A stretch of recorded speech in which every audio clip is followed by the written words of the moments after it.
tear heroes apart. Like, they need so many things to go exactly right for them, which just is not happening. And Boxy's died so many times, he doesn't feel like a hero anymore. Yeah, that's the thing. I feel like this is probably the biggest weakness in all of Liquid's drafts. Like, this Venomancer was an absolute burden. Like, let's be real here. He just has super low movement speed. He fought against 2 heroes who have disables, and he has not had a good game whatsoever. And his comeback mechanics aren't like too powerful either at the moment. Yeah, this Venomancer is essentially a creep that makes you cough. Times like these is quite scary, but... And meanwhile, yeah. Supreme, he's going to kill off this Plague Ward, deny a bit of their vision. Got that Aegis, so fearing nothing right now. Soneko probably be a little bit more. So nice Hex, though, actually. Stop the Floods from coming out onto him. And now the Arena doing everything to keep Soneko alive here and get the return kill onto Tiger, which they will be successful in grabbing. But Koikfa still running down this Lion, and Lion, well, a nice, cute little Ghost Scepter. It's making it take a really long time, and another stun. To drain the mana off the PA here. Somehow Soneko's still alive, finally gets brought down, and now Mickey with that BKB, but he's just being kited. He doesn't know what to do with himself. They're going to try and get themselves away. Supreme, though, he's on the chase. He's throwing down these goo, viscous nasal goo on some heroes. Well, this might be the fight. Be losing his life here, maybe. Boxy didn't die first, so this is probably the fight for Liquid here. Yeah, I mean, Charlie's kind of wondering what to do with himself. He doesn't have the take shift, and now they jump forwards onto Sableye here with that PA, but Sableye, he's pretty damn tanky here. So happy to stay on the front lines if it keeps Supreme alive. But look at Supreme getting off a lot of damage, but it doesn't really matter. Sableye already down. Charlie trying to get the TP out. Anything to stop it. They got the chains, and now the Lycan stuck around for way too long. Liquid find the turn. Supreme going for the TP. He's the only one to make it out. But man, yeah. That's a fight which just went on way too long. And when it goes on that long, eventually a shape shift will run out. You don't have Arena, and unfortunately that's only so much Supreme can do in these engagements.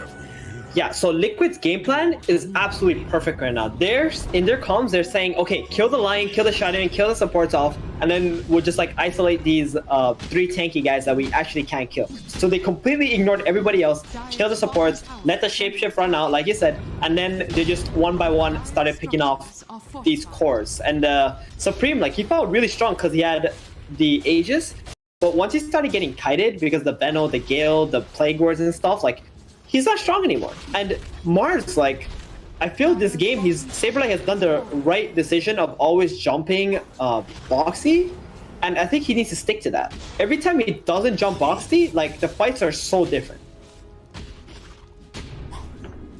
It is scary. It is really scary for Boxy to play this game right now.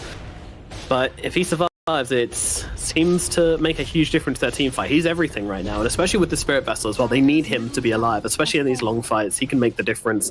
And that aura as well, you know, it's I don't know how much work it's doing. It's hard to read it, but it certainly feels like when he's alive, things go well for Liquid. Yeah, like, this is, I mean, he's at the mercy of Sableye in this game, that's for sure, because if Sableye always patient and waiting to only jump Boxy, like, I think Liquid are not going to be able to get that fight that they want. So if we see Sableye jump somebody else again, like maybe, I don't know, an Earth Spirit once again, like, I think Liquid definitely got another shot to win another team fight here. Yeah. I also think this Craggy Coat is pretty key on the Lion as well, giving him the extra armor. Just helps him survive a couple more hits and get off those Ghost Scepters inside the lockdown. But they might have found Koikfa here. They've got the lockdown, and the finger comes through, and goodbye Koikfa. Absolutely obliterated. Yeah, might not come into play here. I think that's just a gank into... I mean, it's always scary with the Lycan, though, right? You get one core pick off, and you're like, alrighty, let's run down some lanes. So they might... Exactly, and that's exactly what's going to happen here. I mean, if Koikfa didn't have buyback, like, we could probably just be like, all right, this is going to be like at least one set of racks for sure. But because he does have buyback, we could potentially see a decent fight here. Boxy doesn't have buyback though. This guy, he's got some balls.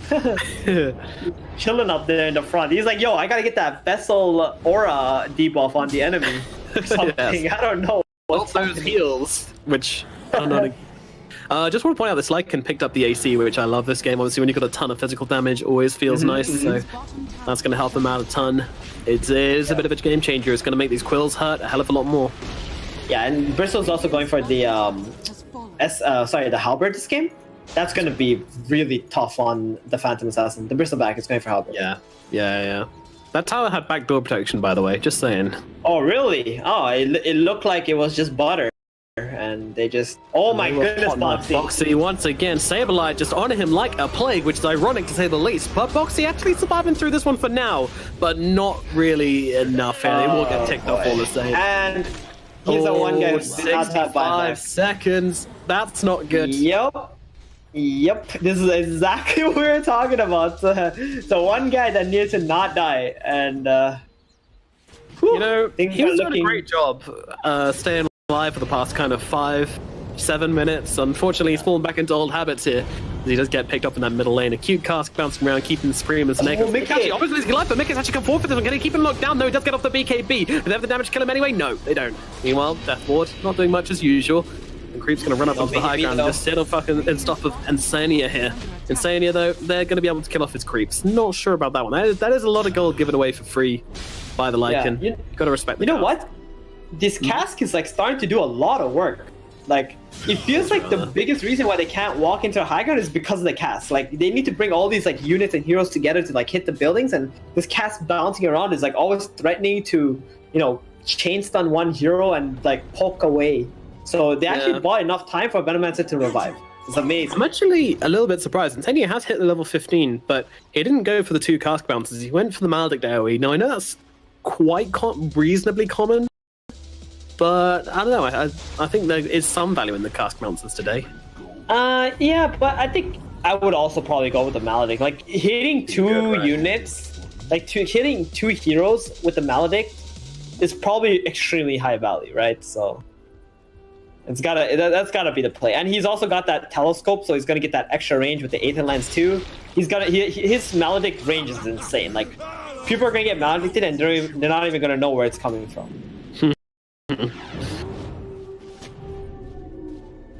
Good point. Well, Liquid with the smoke up and run forward here, but unfortunately, it's an angry-looking hedgehog running down this middle lane, and that is not a hero they can afford to jump. Yeah, and now he's got that halberd too. This Phantom Assassin, if he doesn't get that BKB on, like, he gets halberded, it's gonna feel real bad. And it looks like Charlie's next item was Black King Bar this game. So he can just run down that Witch Doctor and never get stunned up. Yeah, that seems like a good idea. I mean, yeah, he's definitely got enough damage to kill him without his creeps, doesn't he? Yeah, I think his plan is like he's just gonna leave his like all his summons, like his Centaur, all his Necronomicon, like he's gonna leave it in one control group, let them like hit some buildings or chase someone else, and then with his hero alone, he's gonna like go in with the Black King Bar. So he doesn't have to like bring all his units together and everybody just gets stunned up. That's like the way that you kind of want to play with or play against Witch Doctor's cast. This Roach is going to get taken for free here. No response from Liquid whatsoever. That was so fast, my goodness. Yeah, like the amount of physical damage on Nip side is like absolutely insane. Like, these 3 strength heroes, yeah, scary, man. Did you point out that Tiger's got on the Crimson Guard, by the way? I have not. That's very nice pickup, actually. Yeah, oh, the Centaur! Oh, no, Tiger. Not the creep you wanted coming on in there. And a nice spear as well, holding Tiger still, stopping him from getting off the roll. And I think he's trying to roll still, and they actually don't have to block him in that direction. But a TP over from Supreme's going to try and stay on top of him, but he's got another roll forward. He's got 5 stones. I mean, this is probably not a kill. Time to go for a walk, baby. Yeah. Let's get out of here. Tiger, rolling. Yeah, that was actually so smooth, you know. Just casually like rolled from bottom onto top, bought his team like a minute of farm on the map, and now this PA actually has enough money for Abyssal Blade and I think buyback. No, not quite enough, but does have Abyssal Blade though. Yeah, very huge neat item. If she wants to buy, she might still want the buyback. We'll see. Seems like that's the case. Very much valuing the ability to come back into this one. Oh, I like Boxy's pickup of the Blink Dagger. Like, at least with his Blink, either he can jump like them first, or if Mars does Blink to him, he can like blink out before the arena forms. Yeah, it means he can sit really far back and still be a factor in the fights. You know, that's something which is really important when he keeps getting jumped by Saberlight. It's going to be a game of patience between those two. I like how he's playing too. Like, he's very split pushing mentality right now, and like they're all in that mode, right? They just want to buy time for this Aegis to run out, but like Supreme's like, nah, I don't think so. I got some crease mid. I'm gonna go hit this tower like 3 times. Is it a repair kit? Yeah, there's a 1 repair kit charge left on Liquid. Paralyzing cast bounced back, by the way, which is super annoying. And Charlie actually popped an ultimate. He's going for bottom. They're going for the dual plays here. Ooh. Fortification is available, though. Have to repair that up. That's not going to do much. Meanwhile, PA, she is going to buy this Abyssal Blade, which is a buyout. No buyback on this PA. Really an all-in play. Bristleback getting some daggers thrown his way. Interesting. Mid now. Same thing. So PA is going to cover mid, and then Venomancer is going to cover the other lane. And they're just going to, try to wait this out as long as they can. All the repair kit charges are finished now. But, yeah, I mean, I'm not really sure how much Nip is willing to commit. I think Saberlight is just waiting for that angle to get 1 jump. Oh, there it is. Yeah, trying to go in here, but he doesn't actually find it. He's having some troubles. Abyssal Blade comes out onto him as well. He does reflect it, though, with the Lotus. Is going to keep him into this game and actually drop in the arena here. This might look pretty good for NIP, although nothing really happening in this fight so far, other than the PA getting low and being forced back to base and magnetized onto 4. Tiger, he's not going to let this one go just yet, but might have to, really. A lot of ultis being thrown. That's a win for Liquid, for sure, right? Yeah. Like, they're just buying more time, and everybody's like lower health. They need to regen up again. It's like everything's about delaying this Aegis. Like let it, run out. And after that, I think Liquid are gonna take something. And look at what Mickey has in his quick buy. It's time. Oh dang! He's got the time down ready. He just wants to. He knows. Whip it out. Yep. As soon as this Aegis is done, it's go time, and then they're gonna play for the next Roshan. They're gonna be the one who's gonna want that next Roshan. Yeah. This is the all or nothing play from Mickey, but still a long way off. Let's hold our horses, rein in our excitement a little bit, but we will keep an eye on that one. Crystal finishing off an Abyssal. Might get caught here.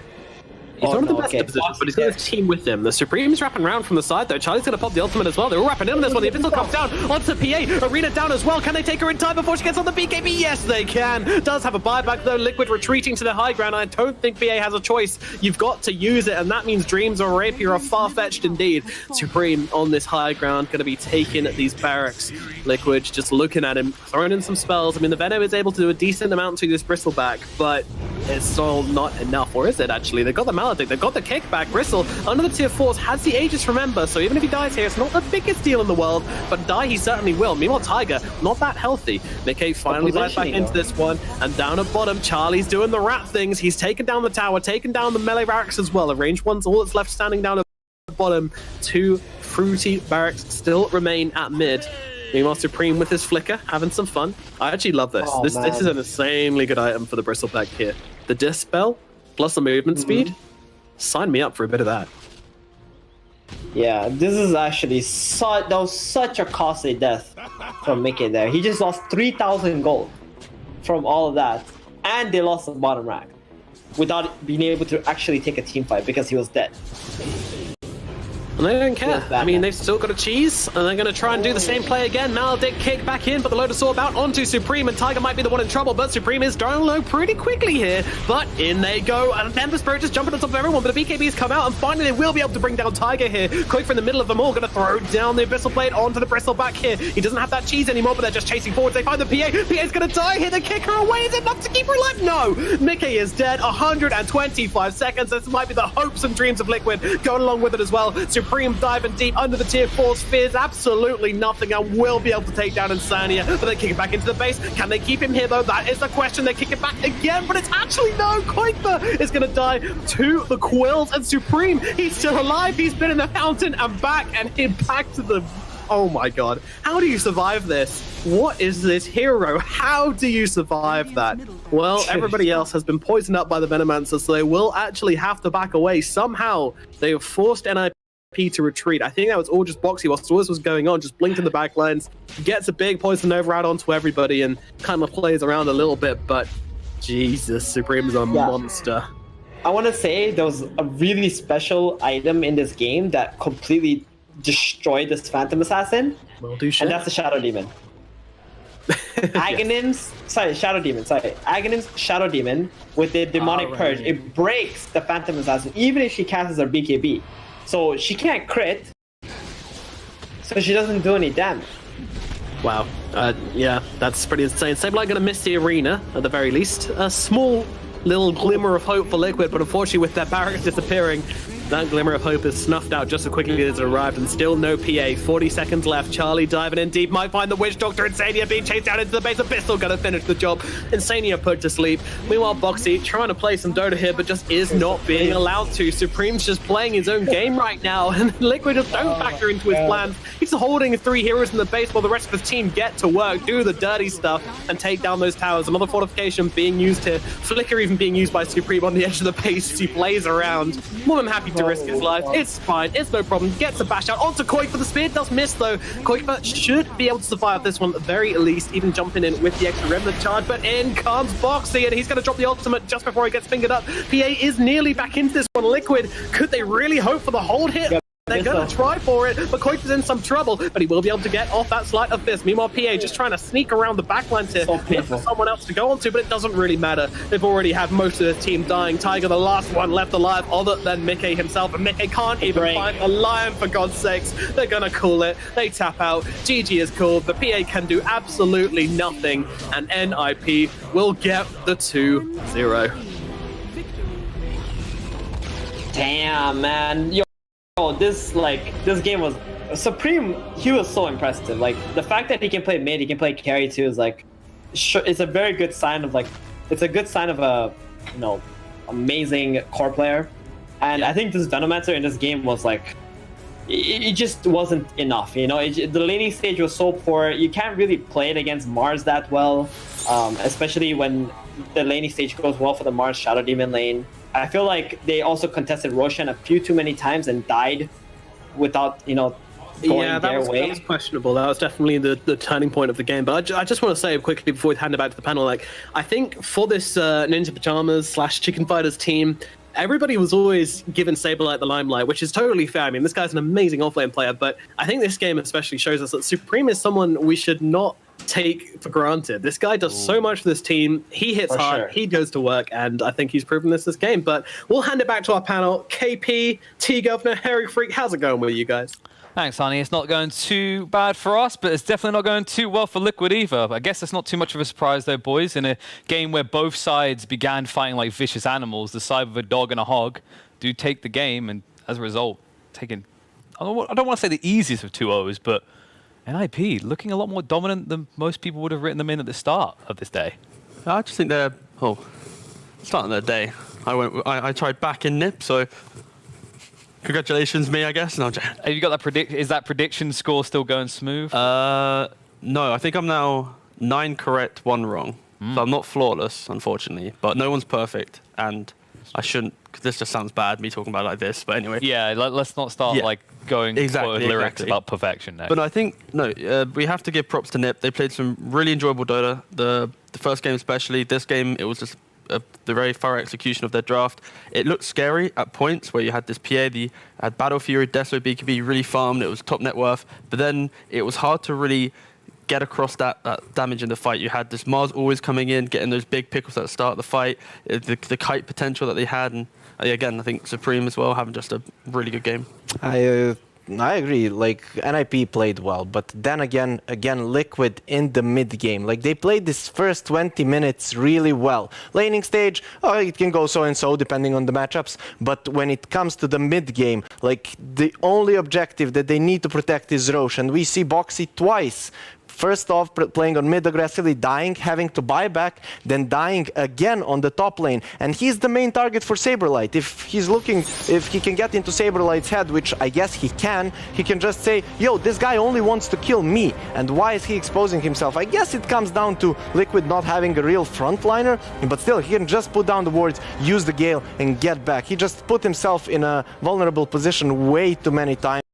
And I feel like that was one of the main issues why Liquid threw their lead and then started losing this game. I mean, you say, you think he can get his head. It just seemed like Boxy was in his own little head with a nice little tune playing in his own little world. We just saw another one mid, right? It just seemed to be that classic Venomancer is going to be the sacrificial lamb.